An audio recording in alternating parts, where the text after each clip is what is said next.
এই টাকা পয়সা দিয়ে আমরা মার্বেল পাথর আমরা কিনে নিয়ে আসছি।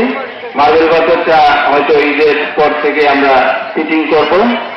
তো এই বিষয়ে আমি বলতে চাই যে আপনাদের সার্বিক সহযোগিতায়, আর্থিক সহযোগিতায়, পরিশ্রমে এটা সফল হয়েছে। এটা আমি মনে করি যে আল্লাহ আমাদের সবার ওসিলায় এটা মঞ্জুর করেছেন। আমি একজনের এরকম দানের কথা আমি জানি যে একজন 500 টাকা বলছে যে আমি 500 টাকা দিব, কিন্তু 200 টাকা দিয়ে বলতে আমি আর 200 টাকা দিতে পারতেছি না, আমি 2 লেবার দিয়ে দেবো। আল্লাহ আমাকে এই তৌফিক দান করে নাই এরকম দান করার। এরকম প্রত্যেকটা মানুষ নিজের রক্তের পয়সা, ঘামের পয়সা দিয়ে আপনারা এই মসজিদে এই মার্বেল পাথর এবং ফ্লোর ঠিক করেছেন। এটা ইতিহাস সাক্ষী হয়ে থাকবে যে 2010 সালে এই মসজিদ গ্রামবাসী সকলের প্রচেষ্টায় এই মসজিদ পুনর্নির্মাণ হয়েছে, পুনঃসংস্কার হয়েছে। সবাইকে ধন্যবাদ জানাই আমি।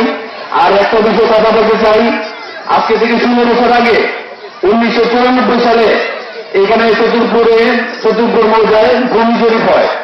ভূমি জরিপের আগে এই যে আমাদের এই পুকুরের শেষের যে পুকুরটা, এই পুকুরটা ছিল আব্দুল জাহেদ চৌধুরী এবং ওনার ভাইদের, ওনারা 4 ভাইয়ের এই পুকুরটা ছিল 23 শতক আমাদের, এবং ওনাদের নামে ওই ভূমি জরিপে এই জায়গাটা জরিপ হয়।